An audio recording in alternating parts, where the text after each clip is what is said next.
I'm Vin from Caged Animals. You are watching Quiet Lunch.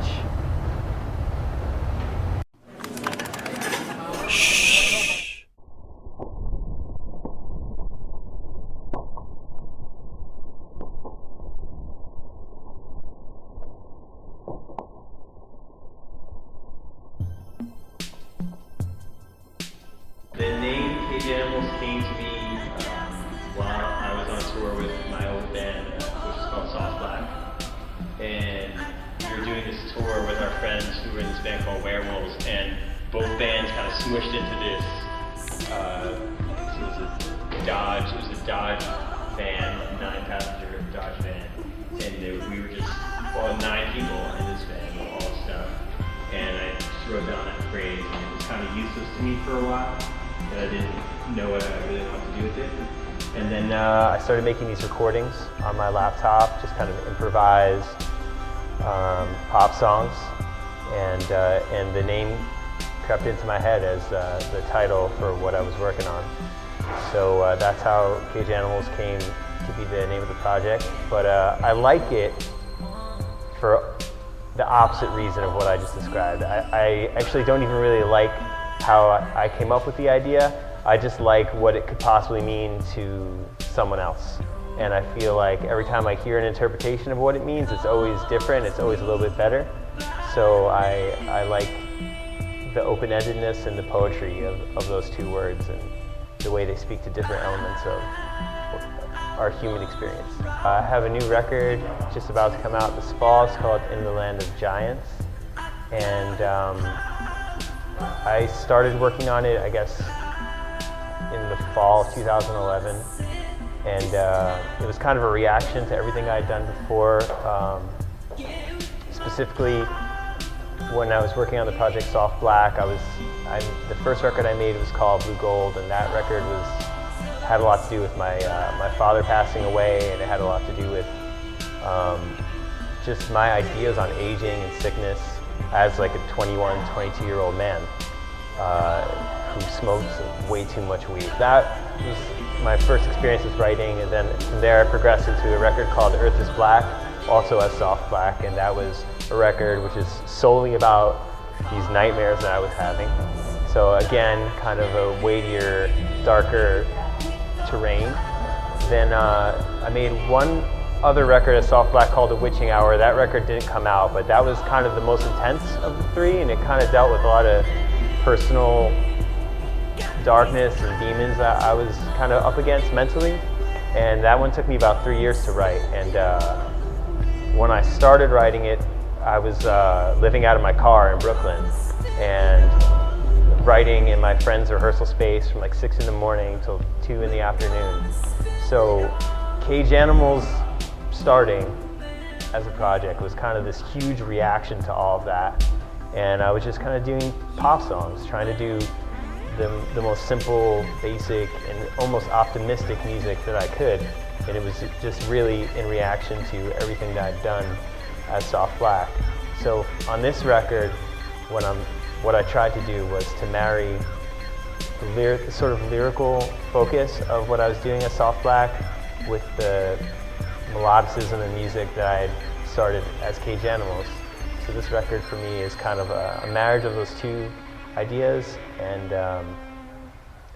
I think it's the most optimistic and positive music that I've ever made. So I feel like in some way I've grown from how I started with music and ended up in a better place. So I feel it's kind of for me, it's kind of a spiritual record to make, and draws on a lot of influences musically, and I hope other people see that in it the way that I feel it.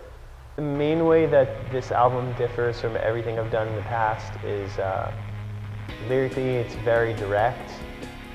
I tried to use simple language. I didn't want to get too inflated with a lot of the language. I wanted it to be something that anyone could hear and understand on the first listen, and that would just speak to something really basic and really human. Musically, I always try to keep things as minimal as possible with music. So that's kind of always stayed the same. But I feel like in contrast to the last Caged Animals record, it's just way more thought about, it's way more composed, it's way more intentional, because that last Cage Animals record was mainly an improvised thing, like setting a loop in the computer and improvising a whole song over that, and it was fun to do, and I think a lot of people enjoy that sort of like easygoingness and sort of looseness, and I enjoy it too, but this record is way more thought about, way more composed, way more deliberate. The way I always work with the actual arrangements and music and sound ideas is I just like to be as like free associative as possible and to just kind of let things happen naturally. I don't feel like I should restrict myself to a particular genre or to a particular style. So I like to just play music like I'm like dialing in different stations on the radio. And if one station has music that I think is boring, I just change the station and I see what else is on another station. And so for me, it had a kind of wide swath of influences. I was really into certain songs on the Frank Ocean record that had a big impact on me musically. I was thinking a lot about the first John Lennon record because there was a certain way he was writing lyrics at that moment that I really wanted to see if I could write songs in that kind of style. I'm a big fan of a Canadian artist called Chad Van Galen who does all his recordings out of his basement, and so he was also an influence. But those are the main musical influences. I mean, that's such a hard thing to say, you know. I feel like everything's ultimately an influence, even the things you don't like, you know. They all kind of filter on your brain and you just speak them when you start playing. There's an optimism on the record that I think people will find pretty easily. There's definitely a message of being good to yourself, trying to elevate yourself into a better person and to love people who are in your life and share love with others. And I think those are the strongest themes on the record. Definitely there's this idea of the big as seen by the small as seen by the big. All these really seem to encapsulate the songs on this record. The overall picture of this music is it's pop music with a message, with what I think are good lyrics. And in terms of style, like I just feel like a lot of things come into play. Everything from like folk music, hip hop, R&B, punk, electronic music is a huge part of what I do.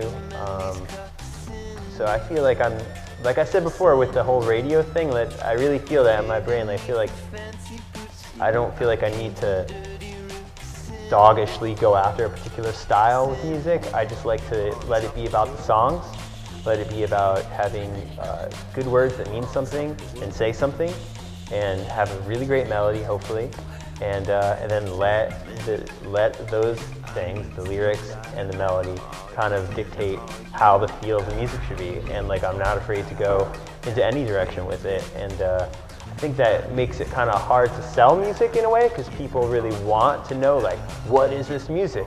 And like, who else sounds like that? And like, you know, and like the industry really wants that.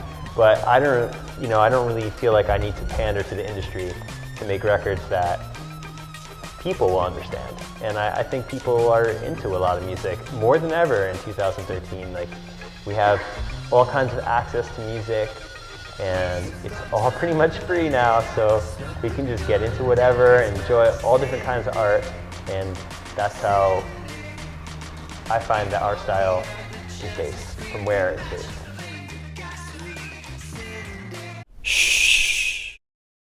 We flew to Los Angeles, and we were going to make this music video with baboons.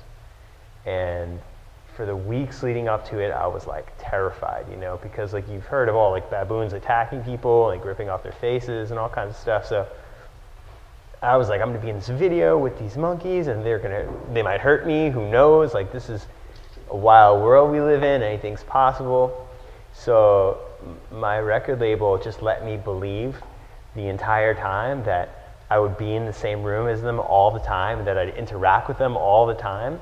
And my fear just kept like building and building and building. So we get there, And it wasn't until I arrived in Los Angeles that I learned that I wouldn't have to like do too much interaction with the baboons. In fact, like they are so wild that you really can't, baboons can only act a certain, like they can only be told to do what to do so much, you know what I mean?